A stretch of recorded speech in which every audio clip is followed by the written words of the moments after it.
right. Let's see.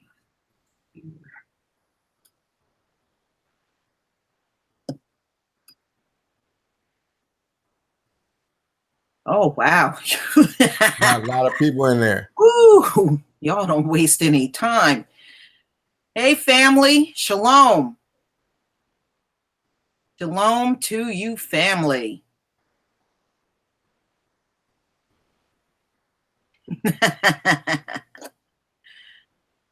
Man, y'all didn't waste any time coming in. No, they didn't. Yeah. Yep, peace, family.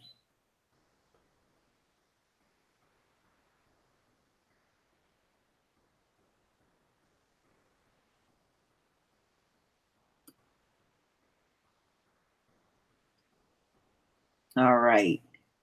All right, so we have some in already. Okay. We'll give it some more time so a few more can come in. Sure.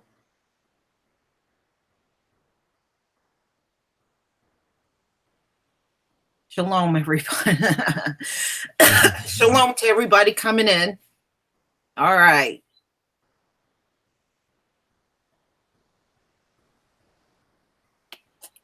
All right. Let's see here.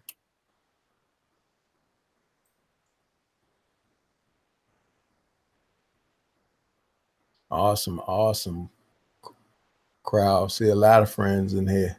Mm-hmm.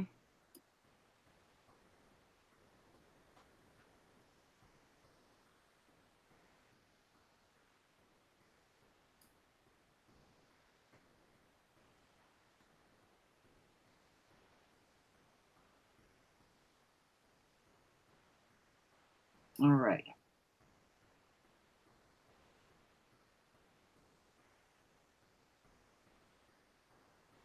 All right, y'all.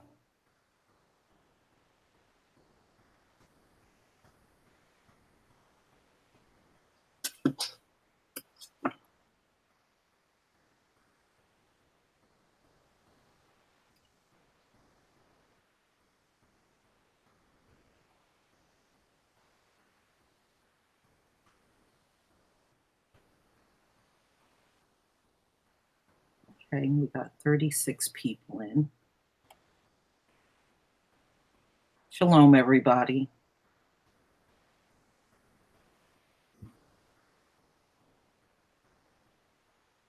All right, let's get some music playing here. Sorry.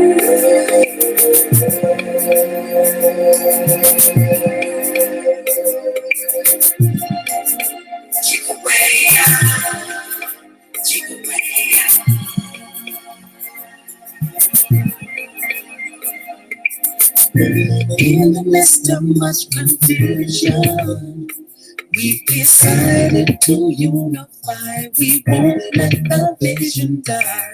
We know there is a greater purpose, one aim, one destiny, and we'll all stay aligned to what's preferred by Yah.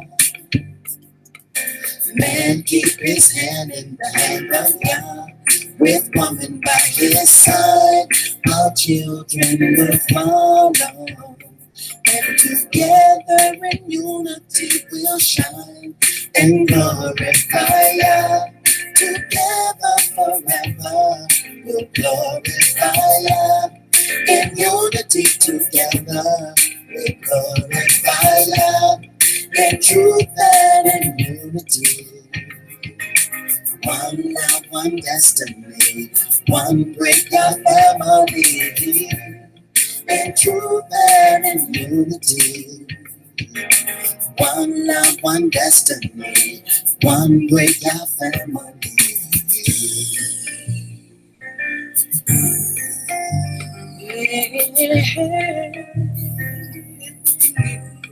Yeah, yeah.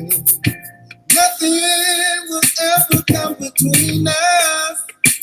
Our bond is tight. Doing what's required and what's right. Know there is a greater purpose. One aim, one destiny, and we'll all stay aligned to what's preferred by y'all.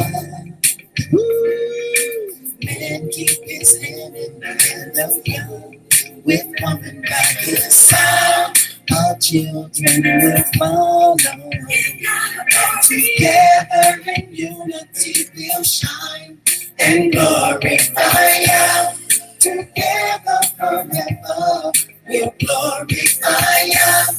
In unity together we'll glorify God. In truth and in unity. One love, one destiny, one great God family. In truth and in unity. One love, one destiny, one great God family.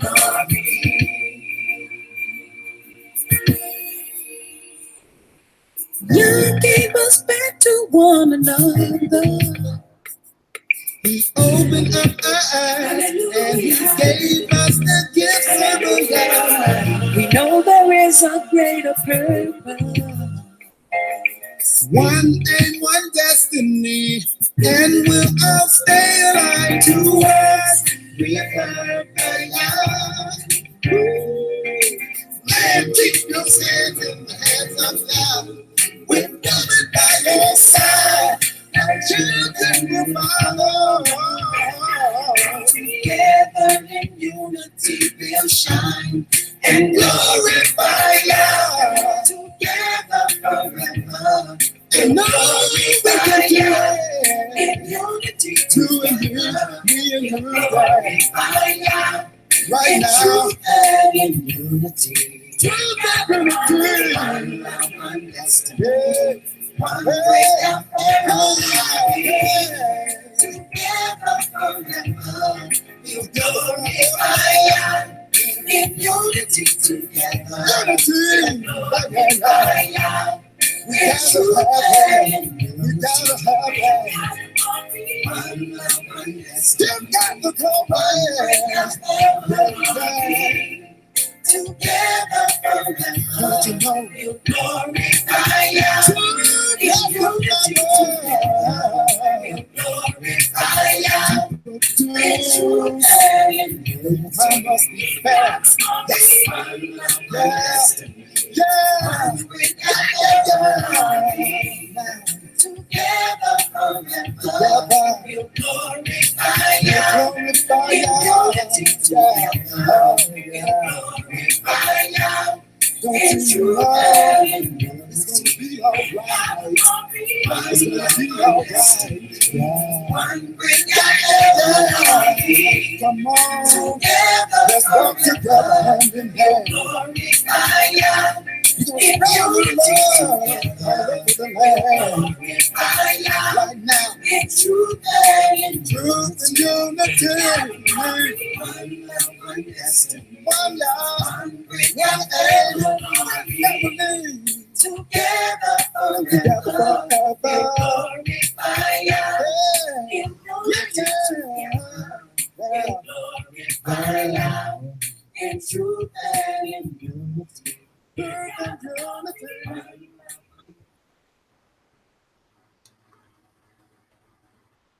All right, family. I have with me Gab Talk Radio. Gab Talk Media. Some of you probably already know who he is. You've seen him on my panel. Well, he's here to interview me. So everybody just kick back, relax, get your favorite beverage and snack food, and just enjoy the interview. I'm real happy that, he wants to come and do this interview. It'll give us an opportunity to support this brother. So if you are not subscribed to his channel, please get over there and subscribe to him. Here's the link to his channel. Let me post that again. I can do better than that.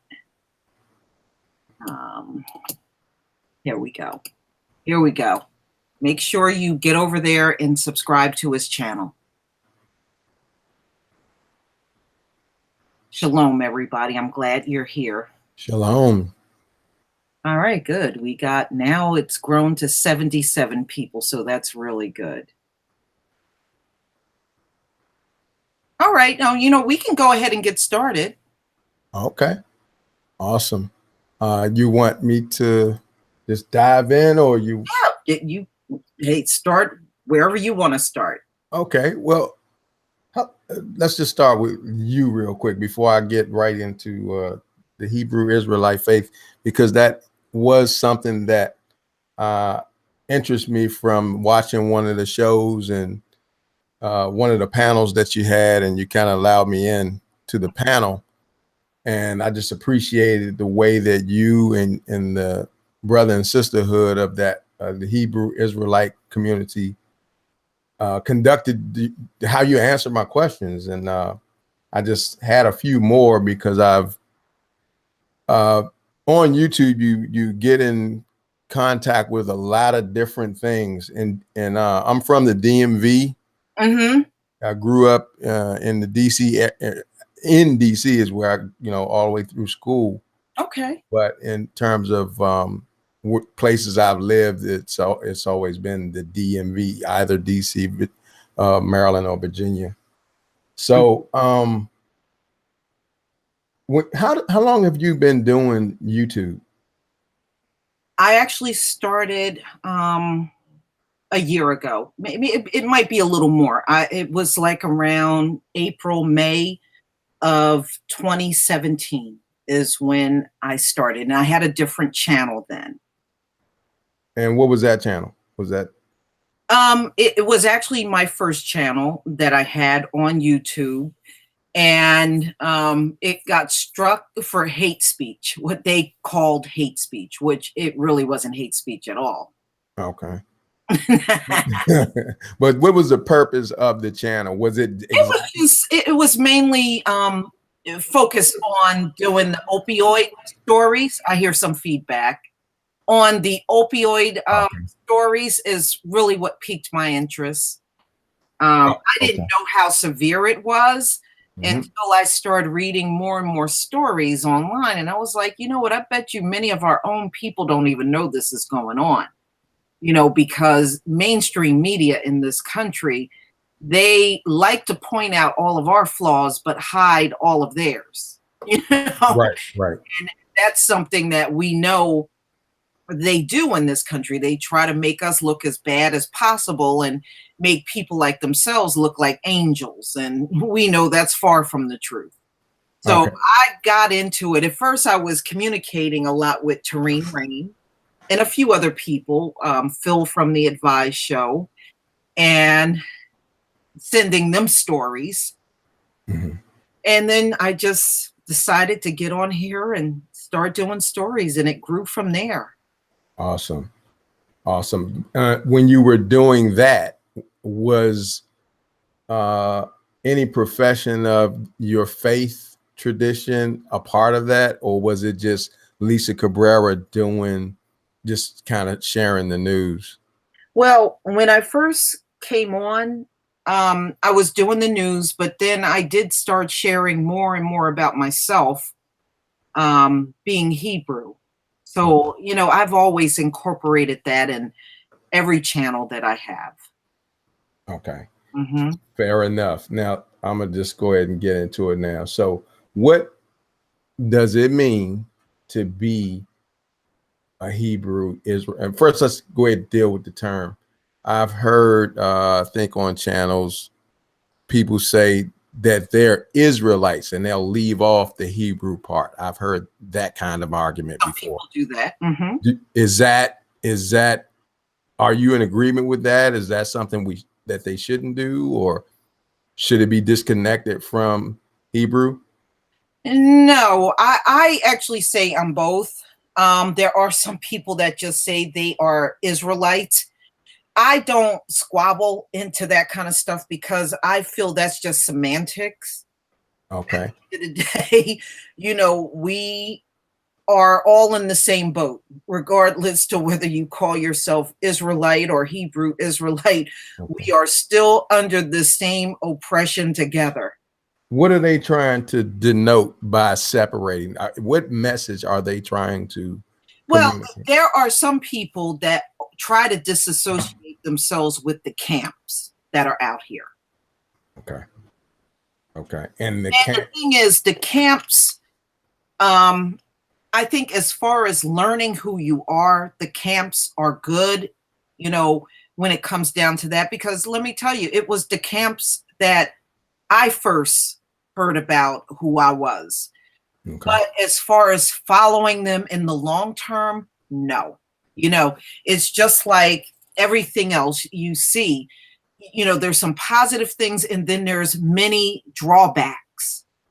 And the drawbacks is sometimes they go a tad bit overboard on insulting their own people, you know, calling the women whores and, Yeah. Yeah. you know, or implying the men are, you know, stupid and all that. You know, they kind of, when they go in that territory, I can't relate to that.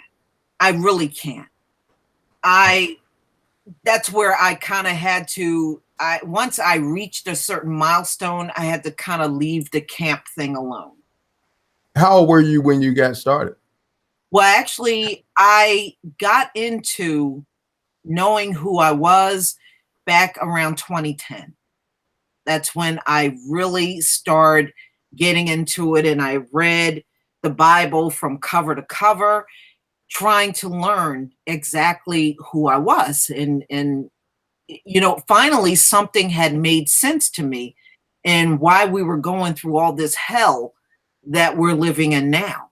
And I think once you know and you understand, you just you feel differently about things.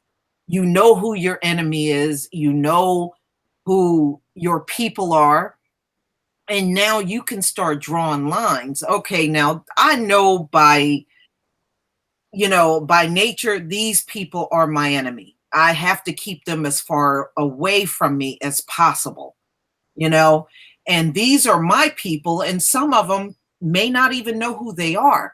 So, yes, I'm going to try to tell them, you know, the ones that are willing to listen, but the ones that don't want nothing to do with it, I can't force them to do it. You know what I mean? I can't make someone understand that they are a Hebrew if they already got their mind made up that they don't want this information. And that's a lot of people.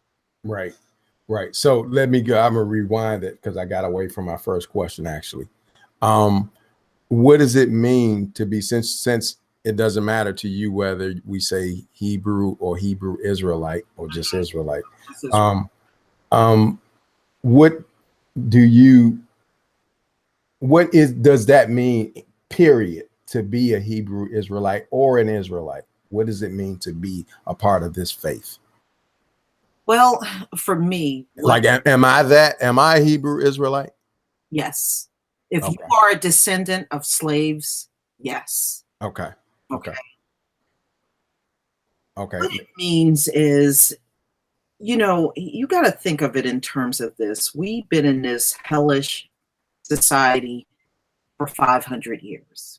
And for 500 years, we have been told you're nothing but a slave. You've had no accomplishments.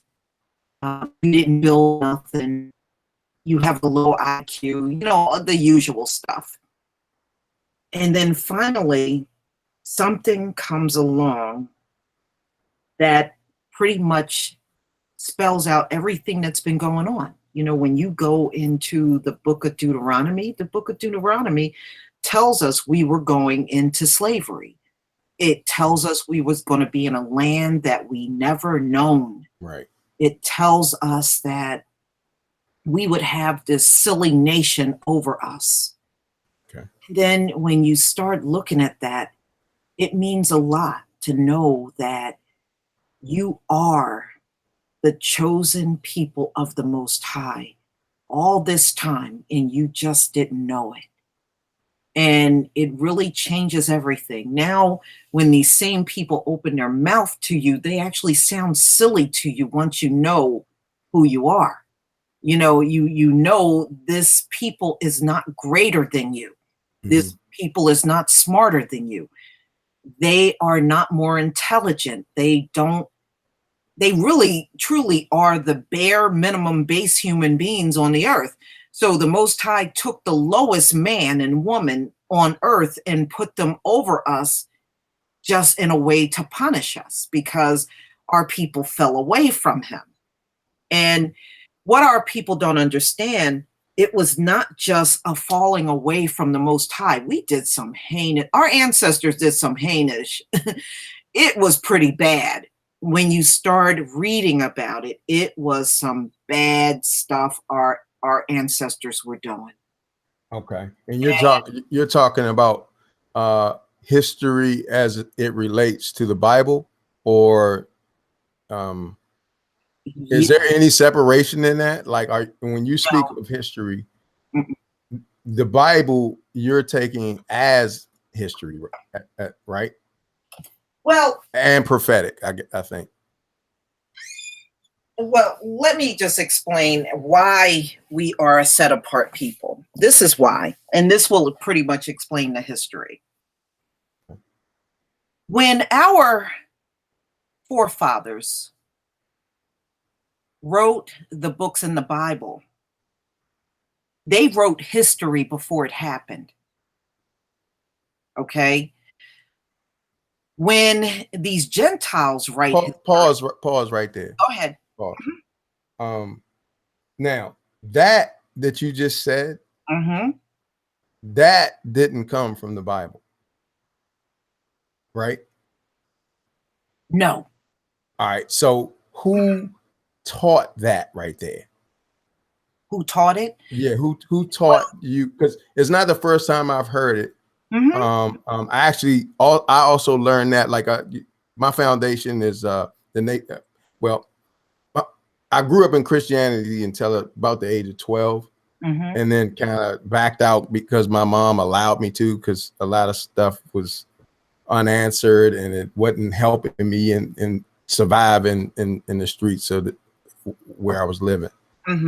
So I backed out, and until the age of 18, 19, I got into a little bit of, I was having some trouble in my life and I needed something. So I ran back into the church, but I remember listening to some people in the street teach different things. And it was the Honorable Elijah Muhammad's teachings at that time. And so I learned also that same thing that you just said about history being taught in advance. But that was from the Honorable Elijah Muhammad's perspective. Where did the Hebrew Israelites get that particular perspective? Because whenever you read the chapters, and the Most High was dealing with the apostles were the ones that took his message out to the street.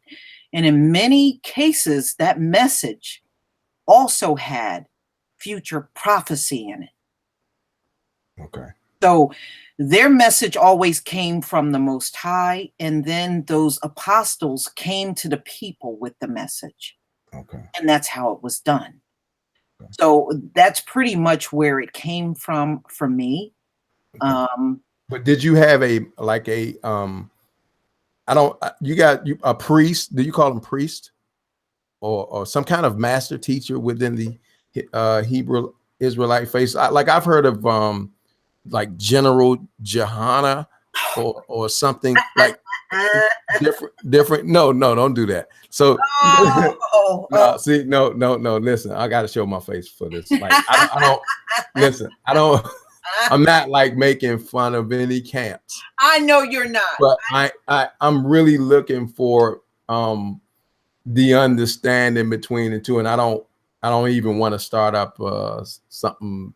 No, you're fine. So, but what I really mean is that when you came in, you probably went to some, do you call them camps or temples? Where you guys? If you're talking about the guys on the street, those are all camps. Okay. What do you call do you have it's not a church. No, I don't go to any church. Is it a temple? Like, some people go to synagogue. I don't go to church or synagogue.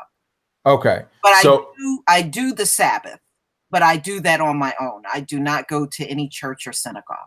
But do you have a leaning? Like in Islam, you have Sunni Muslims and Shiite and then you have the Nation of Islam in the West, and then we're even the Honorable Elijah Muhammad's factions are broke up a little bit. Right. So do you have a particular what's your branch of the Hebrew Israelite faith, or that's not what it is for you? That's actually is something a little different. For us, we are broken down into tribes. Okay. And you know, most of our descendants that went into chattel slavery on this side of the world are of the tribe of Judah. Okay. And that's why when you look in Revelations, it tells you that the Most High is going to come back and gather Judah from the four corners of the earth. Now, I know a lot of people had got that scripture a little confused. They thought they were, you know, the Most High was going to gather all tribes in the four corners of the earth, but that's not true. It's specifically Judah. And that's where most of our people that came on this land, and some were already living in the land, that's the tribe they belong to. Now, some people are like, well, how do you know? Because someone had said to me, how do you know our people were already here? The reason why we know our people were already here is because it was documented when these pale faces came onto the land, they were getting a Hebrew greeting from the people that were living in the land. That's how they know. Okay. You know, and not only that, many of our people, and as you could see, I did a video on a church that was built in 1773, and on 40 pews in 1773, they wrote in Hebrew. And that church was built by slaves, is in Savannah, Georgia. Oh yeah, I saw that video. I did. There's a lot of indicators that our people were Hebrew. You know, not only did they write it, they spoke the language. Okay. Okay. Yeah, no arguments here. Mm-hmm. So I still don't hear that you have any kind of leaning towards either a camp. No, I don't. Okay. You don't have. So even the people, even the person that introduced you, like who brought this to you? Actually, I'm not going to lie to you. When I was on, and I actually stumbled across it by accident. I was on YouTube and I was looking for a video, and the Hebrew Israelites videos had came up, and it just looked interesting to me, and I clicked onto it, and it was explaining how the people here in the United States that went through chattel slavery were the actual people of the Most High. So from there, what I did was I picked up the Bible that I had all along in my house, and I started reading it, and everything they were saying as far as who we were seemed to match up with the book. Now, where I could no longer follow the camp was how they were handling some of our people on the street. That's where I kind of broke off from following camps, because, and I even noticed, because to be honest with you, General Yohana they used to, and I don't know if they still do, he used to do a radio broadcast once a week. And I was cool with that. But when he would cuss out some of the people, I couldn't go along with that. You know, it's one thing to teach people who they are. It's another one if somebody really is lost and they're looking for guidance and you're cussing them out. I got a problem with that. So that's why I kind of got away from following camps. And, you know, it just wasn't the message that I wanted to be associated with. Got it. So I pretty much am solitude in what I do. I don't follow any camps. I don't follow any groups or anything like that. Okay. But you do have brothers and sisters in the faith that you communicate with. Yes.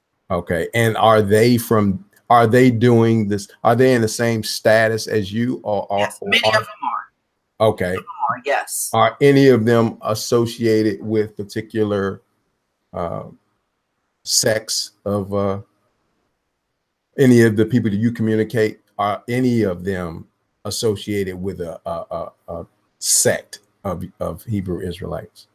You know, some are and some are not. Is there any from them? Are they in unison with what are you still unified to some degree with those individuals, even though they are associated with a camp or synagogue? And no, I don't affiliate myself with too many people that are with camps. A lot of the people are just like me. They're individuals that know who they are. And Yeah. and some of them are in different states. But Okay. you know, we can come together and talk online, you know. Mhm. But as far as face to face, there's really not people around me for me to just come together and do maybe like a Bible study or anything like that. No, Okay. there are not really people around me. Most of the people around me are, you know, Christians or people that just don't want anything to do with church or anything else. Okay.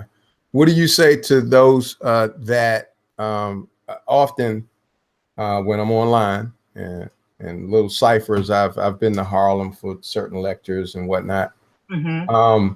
What do you say to those who refer to the Bible or Quran or any religious writings as fiction? Well, here's the Have you, first of all, have you ever heard that? yes, and I've heard the Bible is the white man's book and Yeah, stuff like that. all this stuff. Right. Well, here's the thing.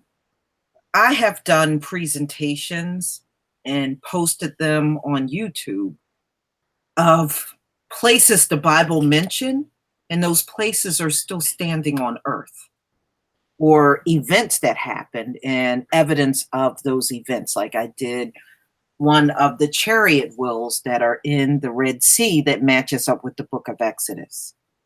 And I've even found some tombs that the prophets are in. And many of the locations that are mentioned in the Bible, like Sodom and Gomorrah is in the exact place that the Bible says it's in.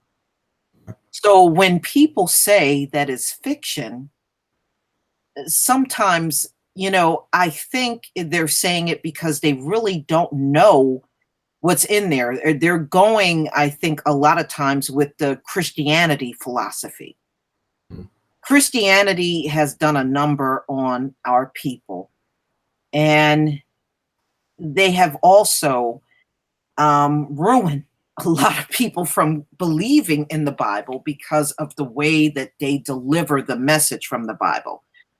And they really don't deal with the whole Bible. They just a few scriptures here and there, and in many cases their views are distorted.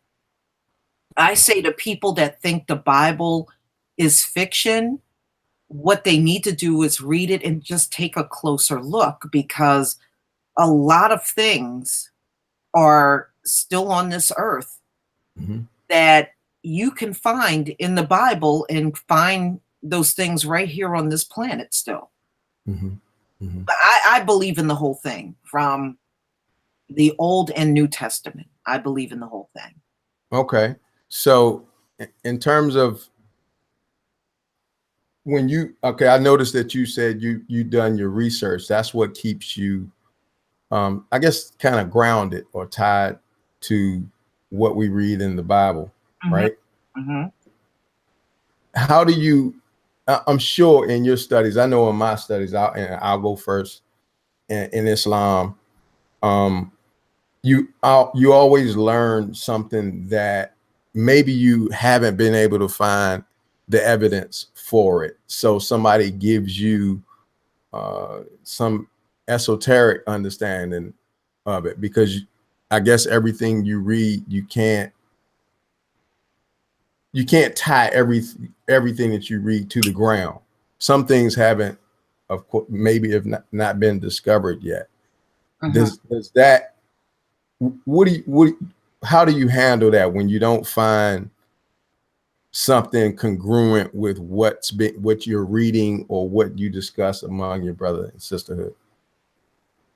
Well, the thing is, I think that I guess I got to the point where I don't have to see everything to believe it, Right. because I figure if it's of the Most High, He's not going to steer us in the wrong direction. He's going to tell us the truth.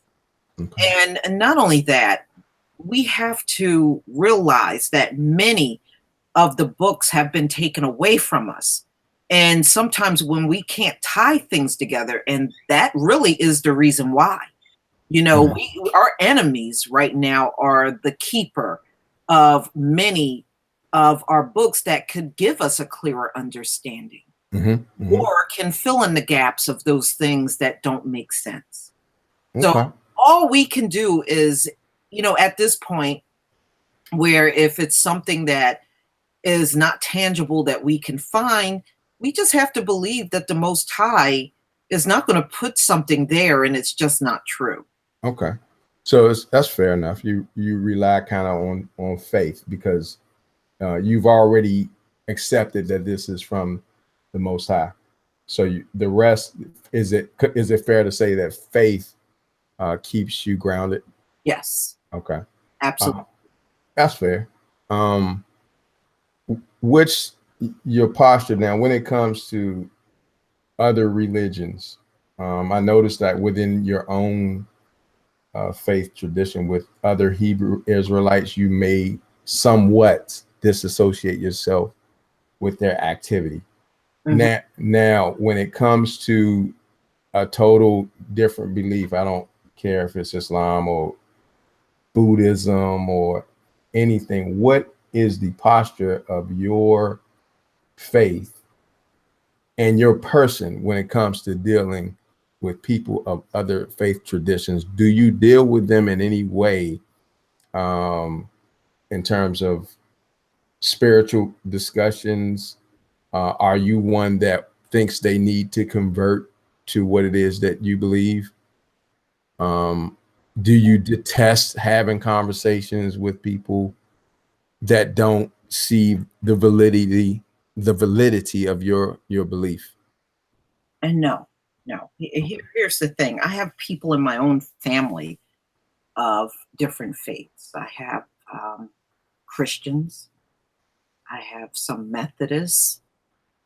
And the thing is, the unfortunate thing is, many of my family members, just like a lot of our people in the community, they are conditioned to believe Christianity is real.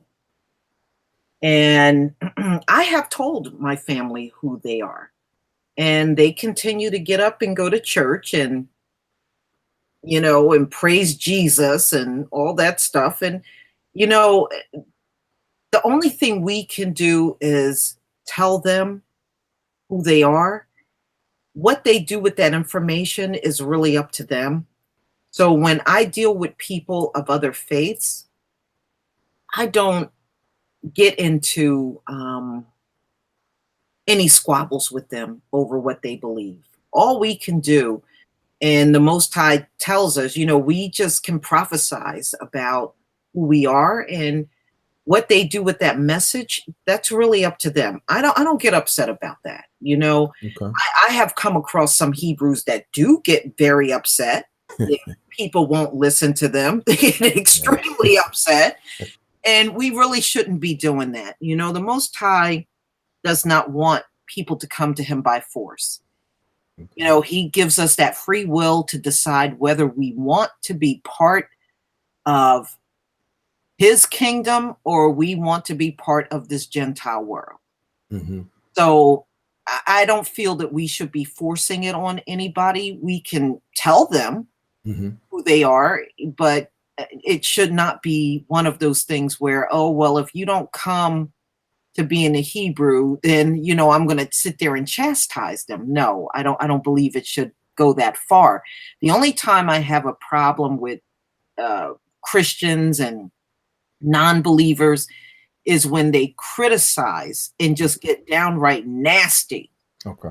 about Hebrews, or they feel that it's not a legitimate thing, a Hebrew. Oh, you can't prove that you're a Hebrew, and they get into that and start criticizing to the point where I just feel that's unacceptable.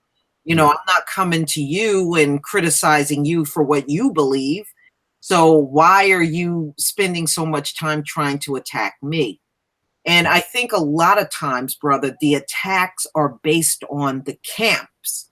And they don't realize that there are many of us that are completely separated from those camps. Right. Yeah, no, I didn't know that you get. I'm sorry, go ahead. No, and I said, I think that's what a lot of the confusion is. They think that because they see those guys on the street that we all conduct ourselves like that, and it's not true. Yeah, no, you're exactly right. I thought that everybody was associated. For some reason, I had that belief that everybody that was a Hebrew Israelite was associated with some camp. Yeah. Just because of how I was introduced to it from watching it on YouTube, it seems to be a very, I guess every religion has, the large group. They have a teacher, somebody or some structure that is the gatekeeper of the teaching. And then they have, I guess, heads of the organizations, So I'm getting some understanding. So you're okay with people who believe differently, but I'm going to ask you another question to drill down into that, because you're all right with them. Now, the concept of heaven and hell, what does that mean to the Hebrew Israelite faith? And I have a follow-up question when you answer that. Or do you want me to answer both? Well,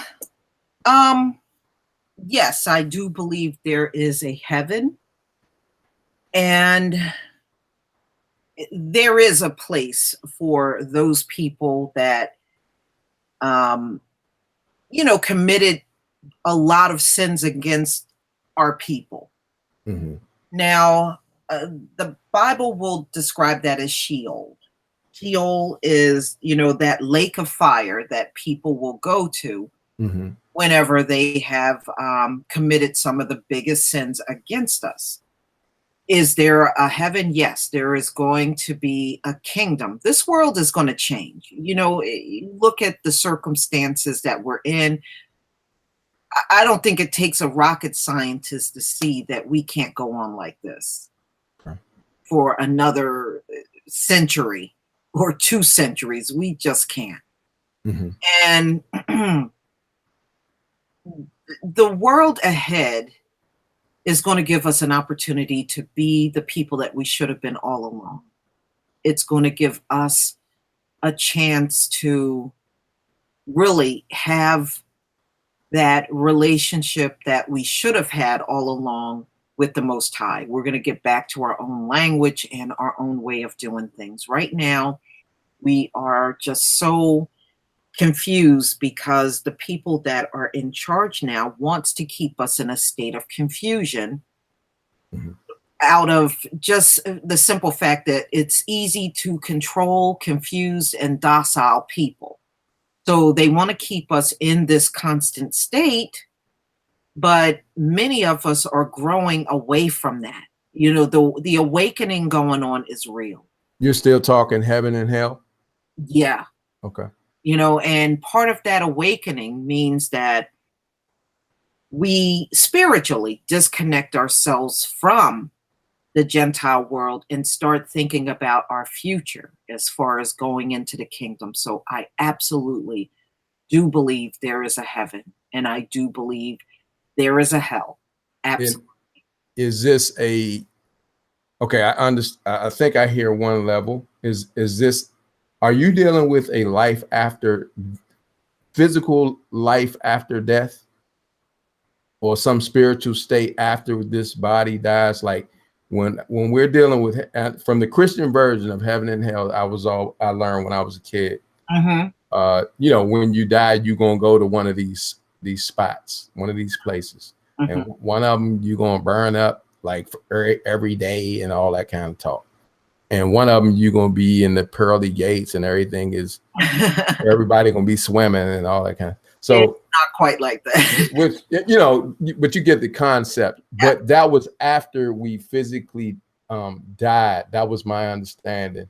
And you know, Christians have several renditions. There's some very progressive churches and folks that I find that I can talk to a little bit better nowadays. And it may be because of the influence of the Hebrew Israelites and Islam and all kinds of stuff. That's kind of what happens sometimes. But in terms of the belief that I understood when I was young, is that a part of your thinking? When I say, I'm gonna repeat, in terms of dying and going to one of these places where you burn up, or it's just great every day. Okay, it does not work quite that way. And I learned that as well when I was in the Christian church. I thought the same thing, but actually it's not like that at all. When you pass on and you get placed in the ground, actually nothing happens. You are just dead and you are in the ground. Okay. All of us are going to be judged. So at the time of judgment, those people will be raised up for the time of judgment. But as far as them being in heaven now, no, none of them are in heaven now. No one is. None of these people in the ground are in heaven now. You know, they are there resting until the time of judgment. So I learned the same thing. Oh, you die. I mean, you even hear some people, oh, so-and-so died. They're with the angels now. No, you're not. You're not with no angels. You're not in heaven. You're not with any angels. You know, this is a time period where those folks are going to be in the ground. The only time it would make sense for you to wake from that sleep that you're in is for judgment. Okay, yeah. So now we're getting into it because I'm confused. All right. So the person that died, like if I die, you said in one way, I think you say I'm gone, right? I'm gone. Are gone until the time of judgment. Okay.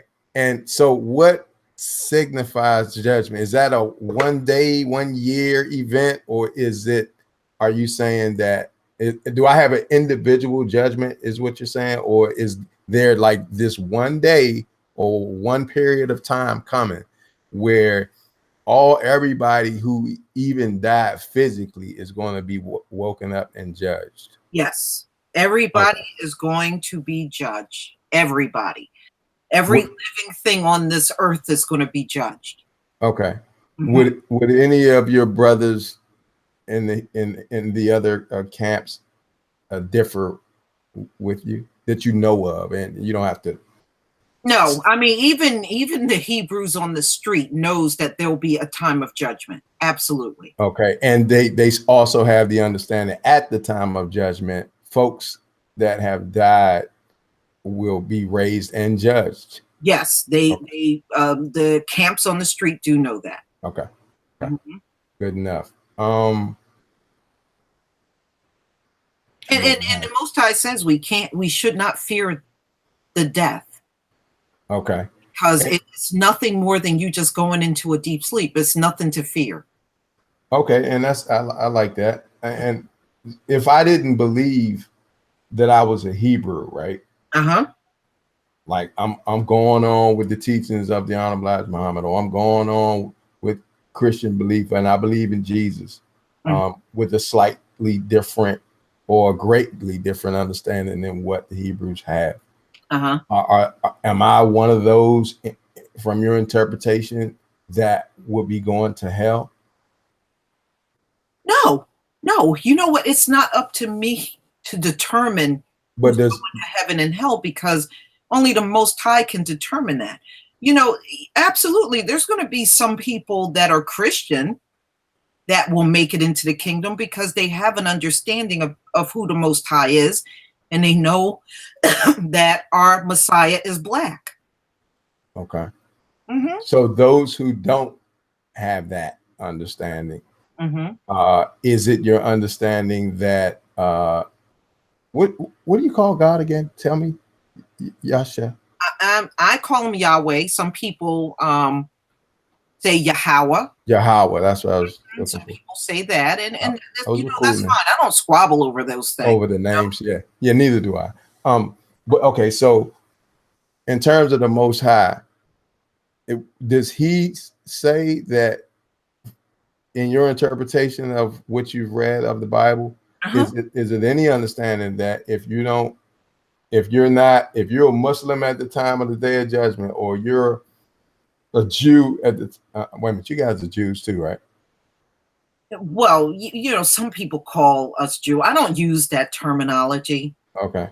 You know, there are some that will say, you know, we are the real Jews. Yeah. That's what I heard him say. Okay.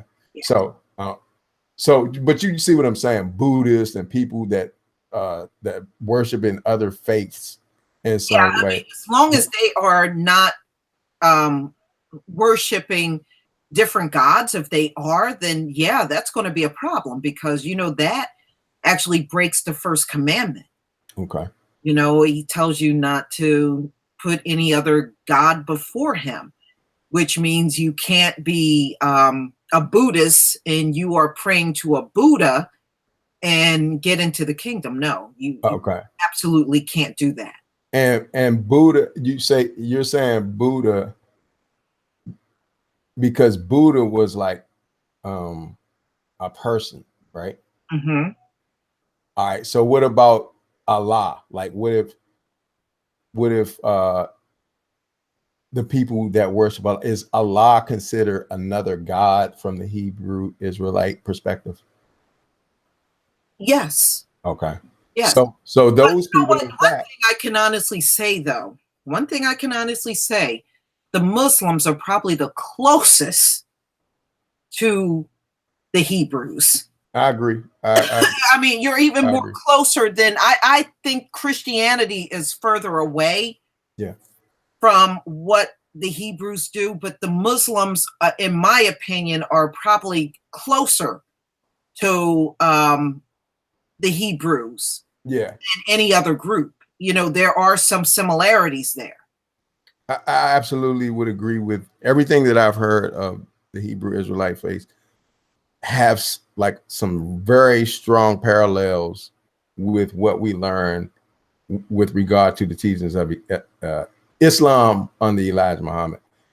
In terms of the what they call Orthodox Islam, I'm not so sure, but I agree with you. But going back to my original point is that, can you hear me? Yes, I can hear you. Okay. Yeah. So going back to my original point in question about if you are worshiping Allah or whatever the other names are, you don't see that as just a name. You actually see Allah. You don't see Allah as creator like you see Yahweh as creator. Right. No, I don't. Okay. And what is the separation? Because from my understanding of these faith traditions, a way that I've dealt with it in my mind, and even in some of what I read, is the concept of the creator is called by these different names from different people. But they still are talking about the all-powerful and most high that the Hebrew Israelite is talking about. But you're explaining that there's a difference. There are differences. I want to hear it. Okay. Now, I know the Muslims, you guys, well, I can't say you. You do Ramadan. You do Ramadan. Okay. Okay. Now, there are certain things that are done in the Islam faith that does kind of separate us. Now, y'all, right, the Kaaba stone, where you kiss the Kaaba stone, you know, and then you go around the and you throw your Copper. rocks at it. Yeah. Yeah, that's when it gets into the idolatry. Okay. I think that's a big thing that separates us right there. Okay. Where we don't get into that because number one, it's forbidden for us to have any type of stones or wooden idols. Okay. So in our faith, we don't get into that. And if you notice, we don't do any pilgrimage like the Islam do. Okay. Although in the kingdom, we will be doing one going into Jerusalem once a year. We will be required to do that. And at that time, what would be the difference? Why will you be doing it then? Passover. We have to come together once a year for Passover. Okay, and you're saying that's one of the only traditions, right? So we will, no matter where we live on this globe as Israelites, we still got to come together and go into Jerusalem for the Passover. Now, we don't do that now, but that is something in the future that we will have to do. And okay. And I guess you're saying that just because it's in the scripture that you will be doing it. Yes. Okay. Oh, the Wailing Wall? No, we don't do Wailing Walls. Maurice. No, I get it. And so I'm trying to figure out, so the Hebrew Israelites don't have any traditions that, because I see traditions as something that communicate communicate certain principles in a physical format. And it's just symbolic. I don't see it as anything like demonic and whatnot.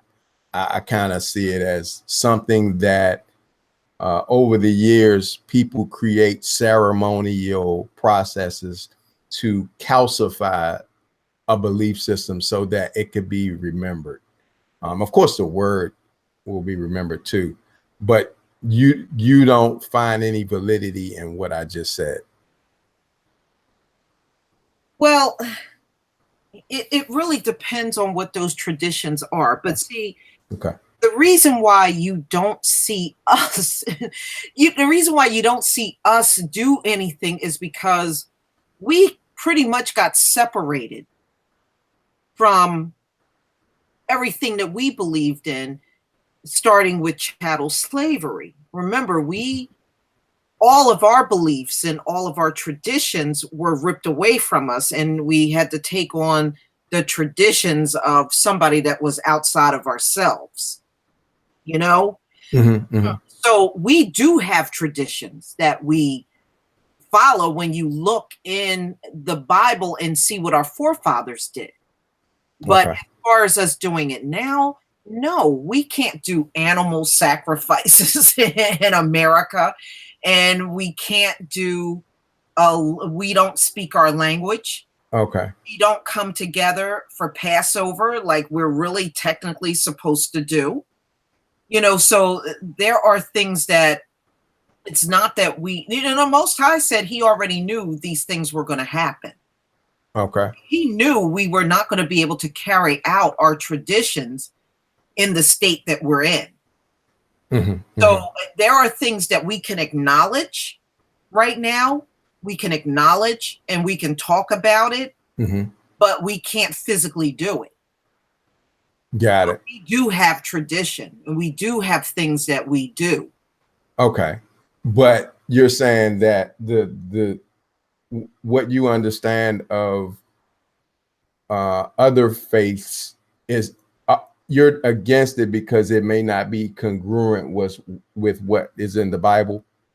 Is that kind of why you might not agree with it?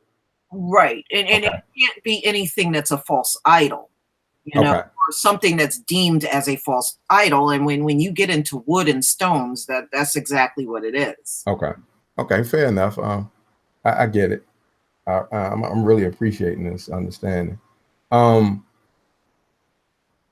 in terms of race relations and Is there such thing as Hebrew Israelites that are not African American? Because I've heard in the streets of New York at some of the camps, I think they say only blacks and Latinos are like Hebrew Israelites. Am I right on that? Can you correct that if I'm wrong? No. Okay, so And let me explain can why. they be white? No, there are no white Hebrew Israelites. All right, yeah, please. You know, they are correct to some degree. Now, Okay. you have to also keep in mind, yes, there were some of our people in this land and they were Hebrew, but all of us that left Africa and came over here for chattel slavery, they did not take the whole group out of Africa. It was only Tribe. part of the tribe. So in Nigeria and Okay. all across the Gold Coast, the Ivory Coast of West Africa, our people are still there. Even Judah is still there. Okay. You know, so everybody did not go into captivity. It was just part of our tribe went into captivity. It was not all. So when they say it's just Black and Latinos here, I have to disagree with that, because we still got people in the motherland that are very much our people. You know, remember, we got disconnected from each other. That's why they refer to us as the lost tribe. So part of our people came here to the Americas and were enslaved, and we have a lot of our people that were enslaved in the Arab world. This is why you have Black Iraqis, Black Iranians, Black people from Yemen, Black people from Oman. Those are our brothers and sisters. Wow. So, man, you are really at odds with some of the. Yeah, I know. We're not all here. Okay. Yeah, That's no, why it that's says fine. we are in 4 corners of the world. That means we are spread out worldwide. Okay. So no, you know, if you say we're just here and it's just Black and Latinos, then you are cutting out a huge portion of our people that are living in other parts of the world. Right, because see, I heard I'm not gonna call the brother's name, but he it seemed like they're against Africans like all together, like, and they was insulting African people a little bit. Well, not even a little bit. They was really insulting Africans. Mhm. Um, and so that's not an across the board Hebrew Israelite understanding. No, Okay. I don't agree with the camps on that one. They Okay. would say, you know, those Africans, but you know, a lot of our people sitting in Africa, um, you know, are still there. You know, those descendants are still there, and Okay. those are still Israelites. You know, they speak Right. with an African accent and all, but that doesn't mean they're not our people. Of course, they're our people. Okay. So who are because I heard you mention everybody else. Who are the whites from the from your biblical perspective? Well, the white people are actually I hope I don't get you kicked off the channel. no. I'm going to answer you. They are actually the children of Japheth. Of Jacob. Uh-huh. Okay. Uh-huh.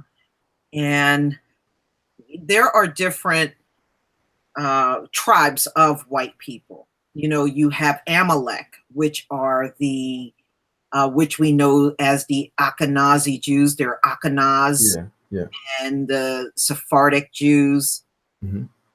Those are not our people. They are of a whole different tribe. Okay. You know, and then you have some of the children of Esau. You have Ishmael, which are your Arabs. And many of the Arabs also have a mixture of the white in them. You know, that's why they look like a mulatto race, because that's what they are. Okay. You know, they're not an original man anywhere on the earth, but they mainly are the descendants of Japheth. Okay. Can I say this? Chat room, it's a lot of comments being made, and I'm trying to listen to Lisa, and it's hard for me to read everything. Yeah. So yeah, well, they know the stories. That's why. That's why they're putting all that stuff in. They know the story. Okay. This is good. So I gotta ask the hard questions. Do white people make it, or is there any? I heard you divide them into tribes as well. Does the Bible, from your understanding at least, and I know this is a lot of stuff I'm asking, make it? Do they make it in any way? Into the do kingdom? any of the tribes make it into the kingdom, or even if they don't make it into the kingdom? Yeah, when we go into the kingdom, they will be coming in with us. Based on their works or righteousness or something, belief? What is it based on? White people will be, at that time, we're going to be switching roles. Okay. They will become handmaidens and servants. Oh. So those you said, hold on, Lisa, time out. Yeah. This is in the Bible? Yes. Okay. They will become handmaidens and servants. Okay. So yes, they will be coming into the kingdom with us. And those are the ones that the Most High weeds out and separates. See, there's not going to be no neo-Nazis there. It's going to be the ones that know who the Most High is. Okay. There are a lot of white people that are praying to him now. They know who we are.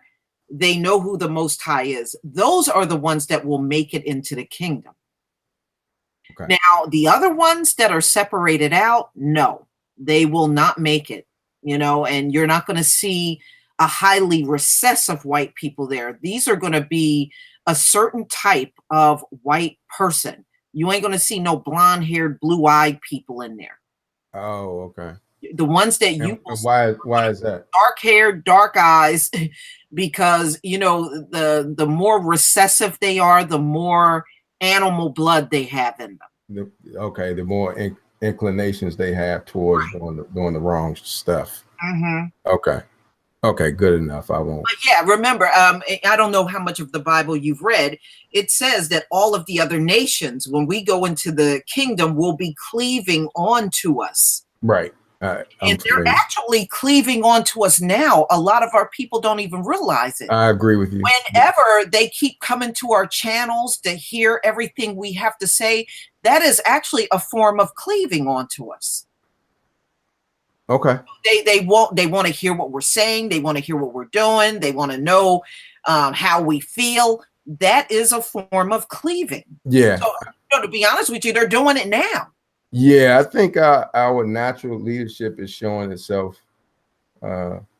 It's showing itself right now. I think I'm in full agreement with you. It's just they're trying to hold on to something that they've been given a time to be in charge of, and I think they feel it slipping, and thus hell is breaking loose on earth, in my opinion. Right. I think what's happening, brother, is when they hear us talking about separation and talking so disparagingly about a lot of the things that are going on and the people that are perpetrating the stuff that's against us,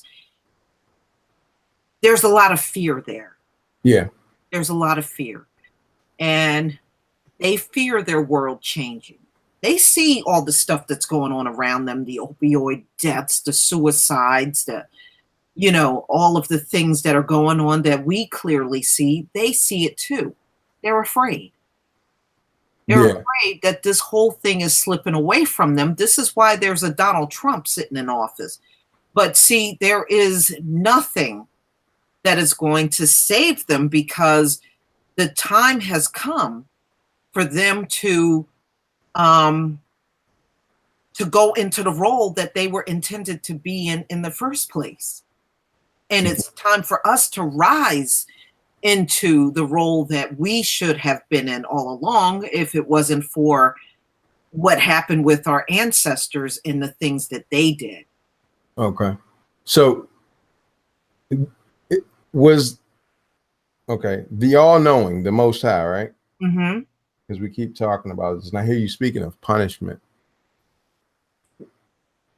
Is this really a punishment, or just really a part of the plan that prepares people for a different way of life?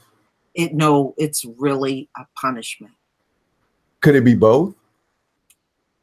Well, the only one that is going to go through the biggest changes are us. And it's not so much our handmaidens and servants, although they're going to have to follow all of the Hebrew traditions when they do become handmaidens and servants. But the biggest transition is going to be for us, because this is why the Most High is giving them double because they refuse to repent for all of the things they've done. And that 1,000-year period is for us to start transitioning into our lives and learning. That's going to be a time of rest for us.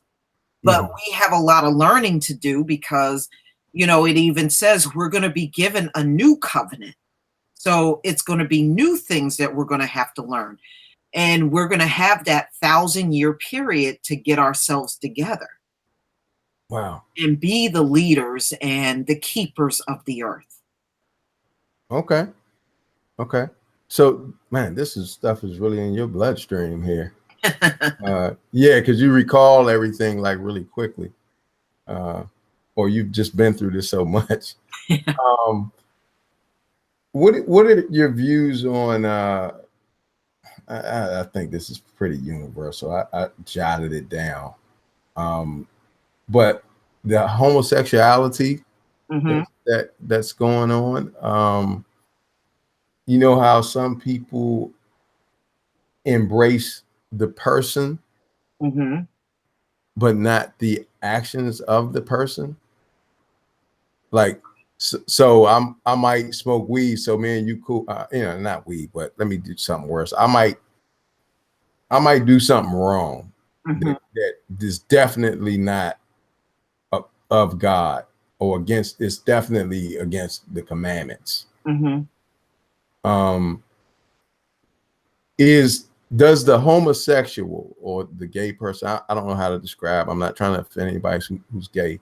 It's just that, the person that's committing those acts, are they any different than those of us who are committing other types of sins? Oh, yeah. Is that a special sin? It really is. Okay. It is. And Talk about it. when you get into homosexuality, it's very clear that the Most High is against that. From the story of, is it basically from the story of Sodom and Gomorrah? Sodom and Gomorrah is one of them. Of those reasons. It was a place where it was highly homosexual, and the Most High destroyed it. Now, the other thing is, he told us to be fruitful and multiply.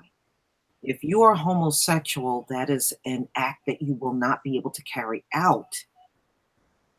So it essentially is a very dead culture. If you can't produce life, then what you are doing is producing death. Once you die as a homosexual, you have no one to carry on your lineage now. So no, the purpose was to be fruitful, multiply, and populate the earth. And there's no way of doing that if you are a homosexual. Okay. All right. So I know some people who decided not to have children, male and female. Are they breaking rules too? Well, no.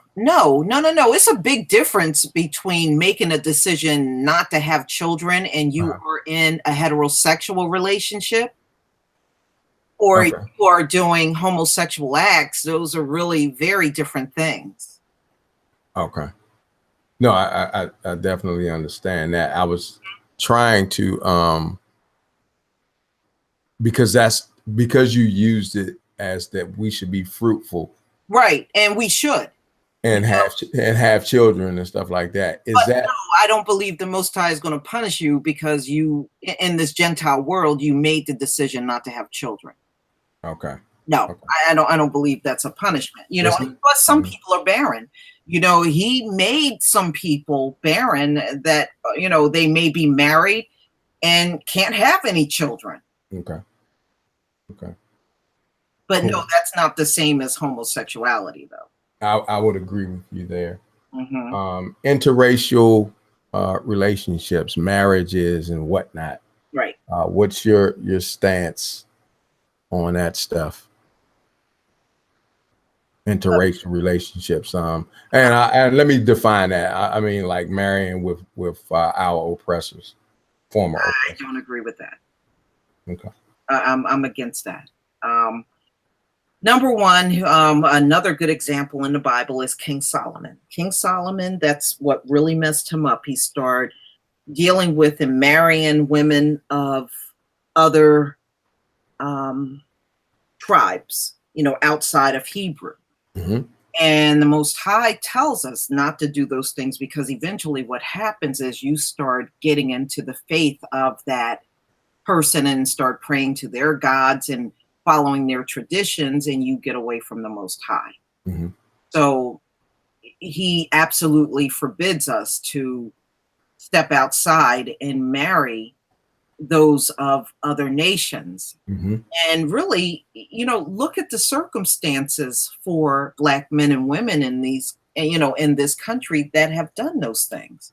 You know, we have seen Black men get lynched just from someone accusing them of looking at a white woman. We have seen Black women recently get killed by their white boyfriends and husbands. Mm-hmm. You know, and when you see stuff like that, you know, we know traditionally you also have the white woman making these false accusations that Black men are raping them and all that stuff. Mm-hmm. When you see the kind of interactions that we have with them, it should tell you right there something's wrong. Something's wrong. Mm-hmm. You know, and it's a very imbalanced relationship. What kind of relationship is it where your partner got privilege and you don't? I don't think I could, just that alone, I don't think I could deal with that kind of relationship. So I don't agree with it. I don't think we should be stepping outside of Mm-hmm. Mm-hmm. what we are because there's plenty of men to choose from in our group. There's plenty of women to choose from. I don't see the need in stepping outside. Yeah. Something else. Some sisters are starting to argue with that. It being so many choices, they're starting to lose a lot of faith in us brothers. Right. Do you see any grounds? Do you have any understanding that they should feel that way? Because sometimes when I look at our activity, when I think about how it was for me growing up and whatnot, Mm-hmm. and the people, the brothers that I know that we often, our vibration is pretty low sometimes. Mm-hmm. And it takes some of us quite a while to bring that vibration up. Mm-hmm. And a lot of us, the rest of us are in jail or, and so it lowers the count. I heard. I think you may have even been putting some numbers out not too long ago. Somebody was putting some numbers out about the shrinking pool of so-called good Black men. Mm-hmm. And so they were kind of raising the question of what a sister supposed to do. And I just said it's a good question. Mm-hmm. I'm just not a supporter of the interracial thing. I just don't know if that thing gets like really, really large, if that gap keeps going, is there anything valid about what they're saying? And I don't want my audience to start tripping on me. I'm not with it. I'm just I'm listening for. I'm asking you to hear you out on some very critical questions that are raised, and I listen for what could be a possibility in how some people think, including our people. So I want to hear it from you with respect to that subject. Okay. Mm-hmm. This is how I feel. We have a lot of problems as men and women in our community. Most of our problems were perpetuated by those outside of us. And one of the first things when we were taken as captives was the separation of families. Another thing is these white men and women did things to us in front of our people that they never seen before. All of that trauma have gotten passed down from generation to generation to the people that we are now. I have a problem with many of our people that do a lot of finger pointing, because if you're only going to pick up from where we are and do all the blaming, then you are missing the whole picture. Okay. It took generations of a lot of trauma that has been done to our people to get us where we are. This is the way I see it when it comes down to our men. Yes. Do we have problematic men? Yes. Do we have problematic women? Yes. Mm-hmm. At no point in time in our lives, being here in this country, have we ever been able to carry on a normal life. That has been denied us all this time. So if we have not been able to function, our Black man able to function as a man and head, be the leader of his household, that has been taken away from us. So being that we have always been in this constant state of oppression and subjugation and racism, it has prevented us from having a normal relationship with each other.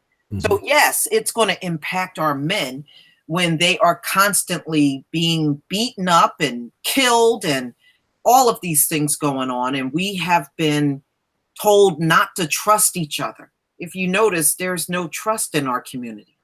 Mm-hmm. How do you come together now with all of those things bearing down on you and have a normal relationship with men and women? It's hard, you know? Mm-hmm. But the one thing that we can't do is get so caught up in blaming each other for why we're not getting along. We didn't do this to ourselves. Okay. We didn't do this to our men and women or our children. So I personally, I try to not get heavily into the finger pointing. It is not, our men did not wake up in the morning and say, I think I will abandon my wife and child or my girlfriend and child. It's a lot of things that messed us up. Right. And that can't be denied. I think it's a big mistake when people have channels on here and their main focus is to beat up on the women and to beat up on the men, but you are excluding the devil that did this to us. Yeah. So that's the biggest piece of the pie that's missing. Right. I was listening to a show, and thank you for that answer. I think I'm so in agreement with it. I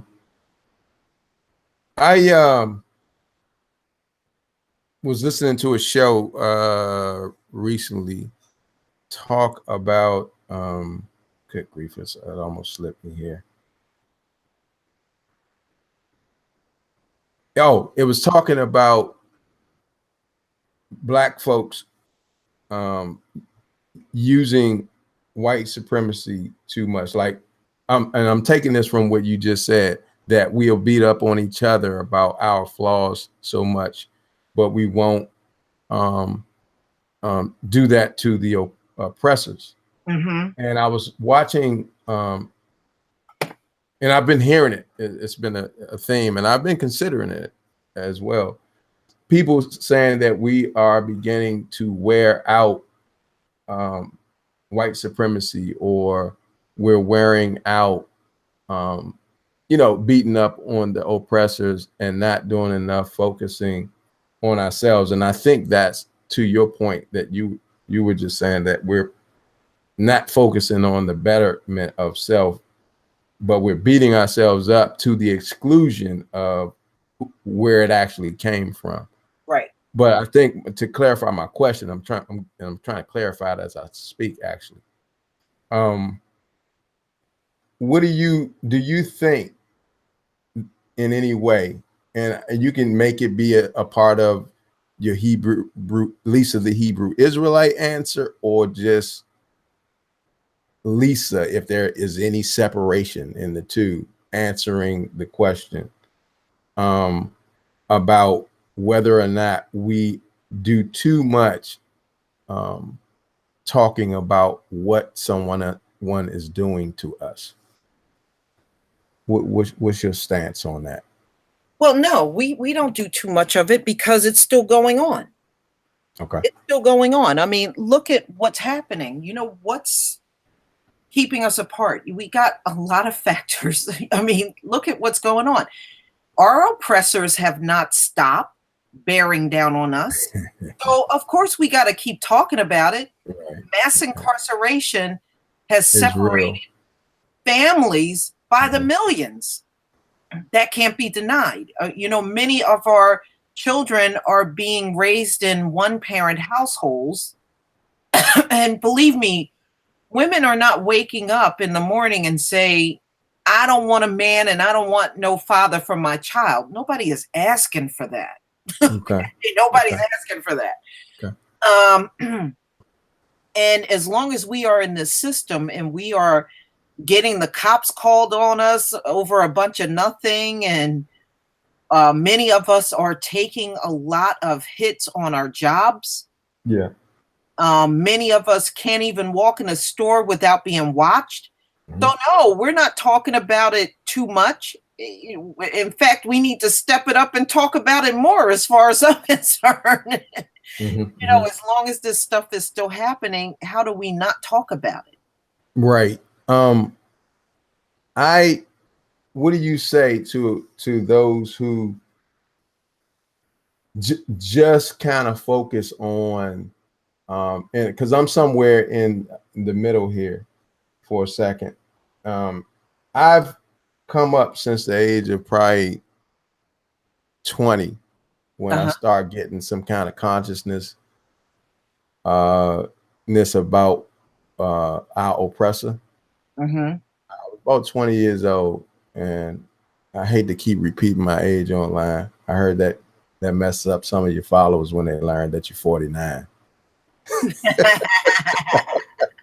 So about 29 years ago, and I've put in my time beating up white folks, and I feel like I didn't do enough self-development in terms of taking advantage of what I can take advantage of to better myself and help our people with whatever tools are here. And and I've also found an associated stress continuously in a certain type of battle. So it's almost like I went to war, and I feel like in some kind of way I'm becoming a civilian and trying to figure out how to help the civilians that didn't even receive the knowledge of self to transition into from a certain kind of civilian status into people that understand knowledge of self. Basically taking, you heard of the 85%, 5%, 10%. Mm-hmm.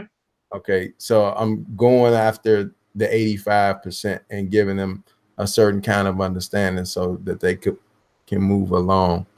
But I'm not trying necessarily to build an army to come up the way that I did. I feel like, okay, I spent a lot of years focusing on what somebody was doing to me, and less time building myself and creating, learning my own value.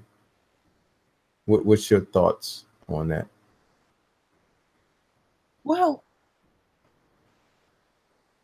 you can still, you still have time to develop a plan for what you want to do with your life. I mean, your life is not over, you're still here. Mm-hmm.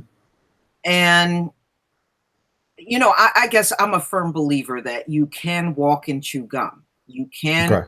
focus on the injustice that's going on in your life, and you can also build something for yourself or something that you can present to your people where they can learn from you. Okay. I don't believe there's one or the other. I really, Right. Right. And neither do I. Like, just because I did a little post the other day on Instagram, and it's Gab Talk Media. Everybody, I'm gonna go ahead and plug that in on everything. It's Gab Talk Media on Twitter, Instagram, and whatever else you can think of. Black Junction, Black Spot, Snapchat. I'm Gab Talk Media. I don't visit everything all the time, but it's Gab Talk Media for those who are frequently on other platforms. So that's that plug. I said on my Instagram, I just posted it, and I said that just because I chose, and I didn't say I said just because someone didn't choose to whoop your ass when you deserved it, Mm-hmm. doesn't mean that they're not happy when your ass gets whooped. Mm-hmm. If that makes sense. So I'm in a position where, okay, I can tolerate some stuff, Mm-hmm. but it doesn't mean that I'm not happy that I got a soldier over here. I'm very happy when Lisa decides to give you the business. I just didn't take it as my assignment. Mm-hmm. And I see that just as us being either cut from a different cloth, or simply it just wasn't your assignment, because I do have times where you're gonna get it too. Uh-huh. And that's usually when I feel some very intentional disrespect coming directly at me. Right. I'm a pretty good bob and weaver, but there comes a time, where I don't even want to bob and weave. And even if I was a good bob and weave and was able to avoid the battle with us, when somebody else chose to battle you, and they win and you get hurt, and I'm not talking about necessarily physical stuff, but it could be that too. Doesn't mean that I'm not happy that that's happened. So I'm said all of that to say that I'm glad that we have those who raise things to 1,000. Mm-hmm. You know what I mean? So it's not like you just said one or the other. It's whatever you feel your assignment is. Mm-hmm. And so that's my stance on that. Yeah. Yeah. If I think you told me what the end looks like, did you? In terms of the life that we're living, Uh-huh. I think you said that there was a judgment day. Yes. Okay. Yes, there is. Is there any type of understanding of a timeline that you can get into and feel confident explaining to the world right now? Well, here's the thing. The Most High promised, gave them 6,000 years to rule. The 6,000 years we know is over. All right. Mm-hmm. Now, we know we're at the very end because I always tell people this. Look at the way your enemies are acting. Look at how they're acting out towards us. that tells you, I always tell people, don't listen to what they say. Mhm. Watch their actions. Their actions will give it away every single time. Mhm. We are at the end because you can clearly see in their actions something is wrong. Okay. Number two, they focus on us too much. Mhm. When you focus on someone too much, you are showing that, number one, that person is not inferior. Why would you focus on something inferior? Now, we are at the end, and their biggest fear is, what was that public enemy, fear of a black Black planet? Planet, yeah. You know, and that's what they are fearing. Mhm. They know, number one, they're not reproducing, they're not replacing themselves. So they are looking at their end. Okay. All of the acting out is because they don't know what else to do. And they figure, well, we'll just take as many of you with us. But really, when you think about that, that's not very effective. Only to somebody with a childlike mind, that makes sense. But yeah, we are at the end. This world has to end. It has to end because there is no growth in the Gentile world. And all of the advances that they've made was because of us. Okay. And by this world ending, are we talking about the end of our planet for everyone, and we'll just take shape somewhere else in some other creation? No, Or are we talking about right here, right now, no. but some of us got to go? Is that kind of what we're This earth explaining? is not going anywhere. Okay. This earth is not going anywhere. It is going to be here. Okay. It will always be here. The when they fall from rulership, it's going to be instant. It's not like they fall and they get to be in power for another decade. Okay. It's instant. The moment they fall, we are back to being the head, and they are going to be the tail. So it won't, you're saying that this is going to be supernatural. You're Yeah. not saying it's going to be something gradual, because I No, feel like something gradual is going on. right. And the gradual thing is they are being taken out, Okay. and it's because, number one, they won't repent for what they've done. Right. Number two, that's the only way the Most High can get them out of here is by purging them. And that's exactly what's happening. And what they're calling genocide is actually a natural phasing out Okay. of them.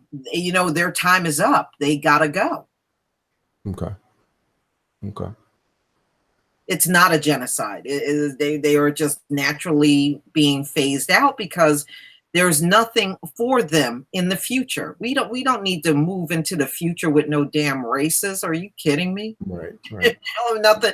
I mean, if you don't have nothing else to offer the world but racism, then what do we need you for? Right. Right. Right. Okay. I think you've thoroughly entertained all of my questions, and I'll probably be listening to this for the next couple of days. I'll ask you this though before I leave: if I wanted to learn, or if anybody wants to learn about the Hebrew faith, what would be your recommended either viewing on YouTube or book? I'm leaning on a book, a title of a book or two. Now, I always say just start with your King James Okay. Bible, Okay. and try to get through the whole thing. Timothy tells us to study to show ourselves approved. So if you love the Most High, then you will study. Mm-hmm. Once you get past that, then you can start looking at things like Nag Hammadi scriptures. Nag Hammadi. Let me put it in the chat. Please. Yeah, please. All right. It is actually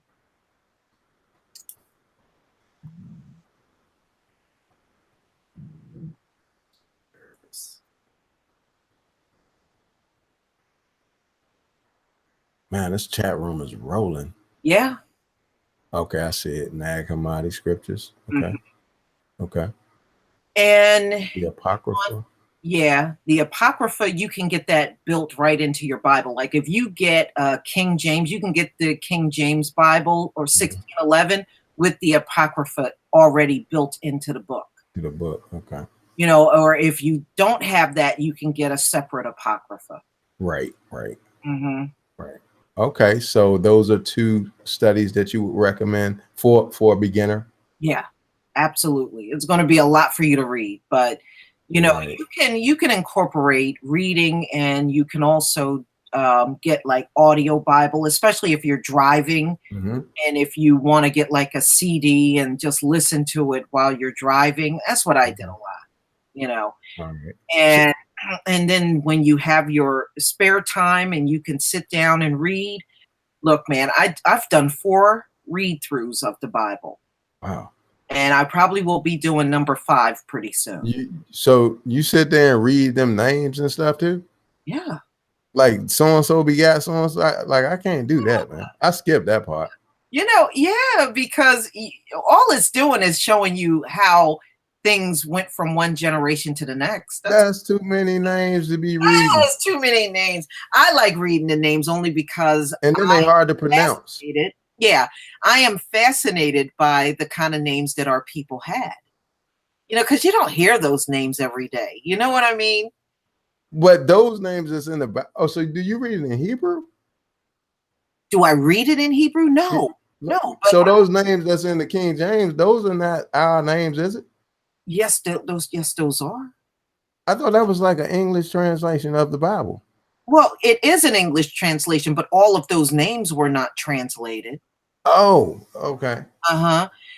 But yeah, it's just so like Isaiah and Jeremiah. That's not English. That's not English. Yeah, it is. But you can get, like, if you want to get a Torah, you can get a Torah, and the Torah will have the actual Hebrew name in there of those prophets. Hey, tell me this: why is it so hard to get it? You know, the Torah is not nowhere. Where do you get that from? Amazon. Oh no, it's not the Torah. The what is it? The Talmud? Oh no, that's not us. You don't the Talmud? No. That's not us. That's those are the white Jews. And they be like saying like some real foul stuff in there. Yeah, because that did not come from the Most High. That's some crap they sat around and wrote. Yeah. That's not us. No, you don't want no Talmud. It's don't even want it. Okay. That's not us. Yeah, no, I heard, you know, I've been listening to like some folks like the Irritated. You heard of Irritated Genie? Yeah. Yeah, he read some stuff out of there. I was like, whoa. No, that's not us. Right. That's like Kim Jones said, that's the synagogue of Satan. That's not us. Okay. Okay. Wow. All right. You've done it for me. I want to take some time to quick second just to I really appreciate your I'm humbled by your allowing me to come to your platform and do this, and how quickly you responded to the email. And you know, because I'm looking at somebody with 20,000 followers, probably pretty busy, especially if you have a regular life. Like, I don't know if you got a job or a business that you run or whatever it is that you're doing. I saw you as pretty busy, but for the folks who thought Lisa was somewhere like not answering emails, she definitely gets to it. So I'm appreciating that humility. Every time I interact with you, it's I feel like it's a fair and even exchange. It's more peaceful conversation than some. Most of my conversations are pretty peaceful because that's kind of what I put in the air, and I just appreciate getting that back from you. I saw some of the stuff in the chat room, man. I'm gonna have fun going back through some of that, but yeah.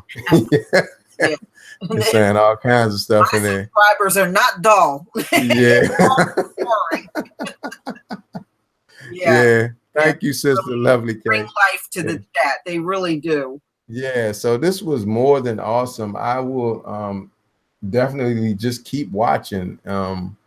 I appreciate you and sister, the True Warrior family. It seems like you all have some pretty good chemistry on most of the shows I've listened to. Oh yeah, definitely. And yeah, this is awesome brother sisterhood going on, and there's a little family that we have with Information Man and all of these folks. And I want to keep it going. And just thank you, Lisa. I really appreciate this opportunity. No problem. We got to be here for each other, brother. You know, we are all we got. Yeah.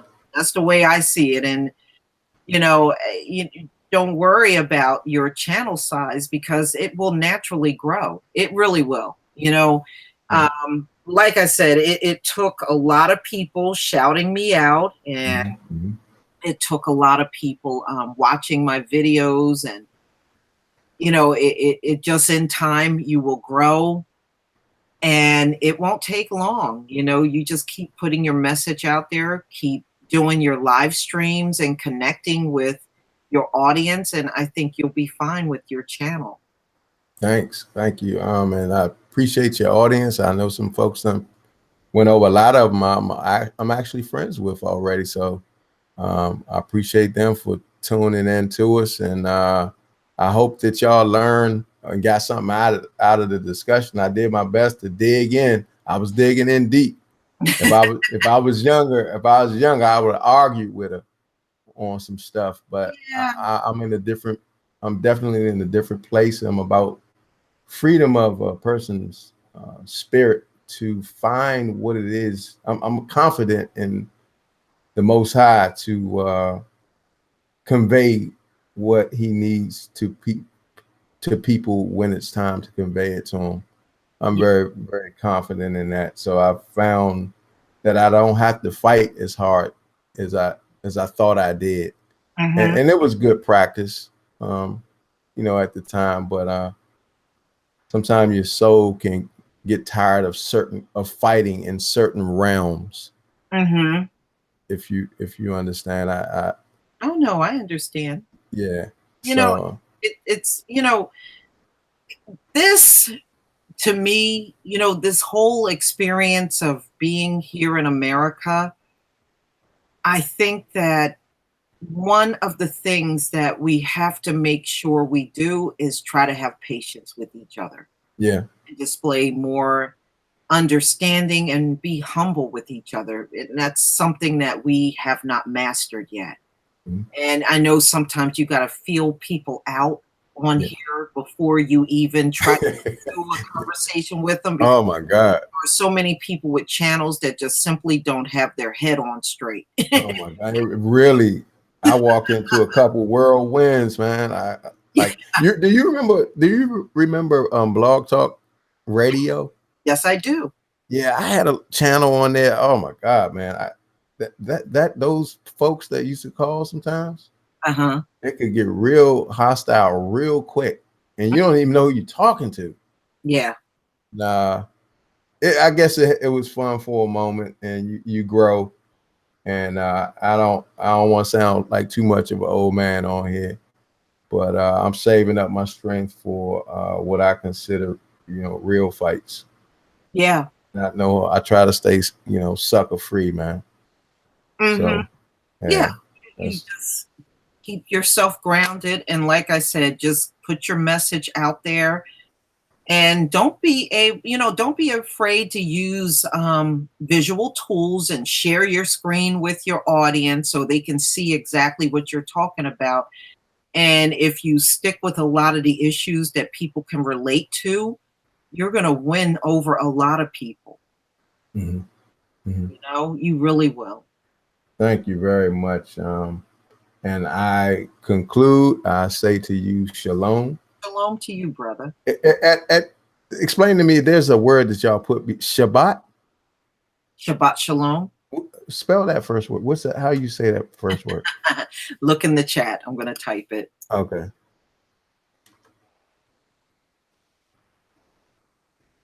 What that is we go by what the Most High did during the Exodus, you know, I'm sorry, during Genesis, when he did the creation of the earth.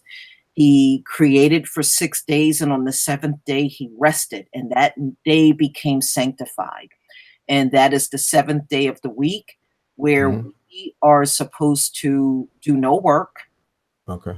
and we can honor the Father Mhm. on that day. If you want to get a little Bible in and you want to sleep the rest of the day, you can do that. Right. Just as long as you're not doing any work.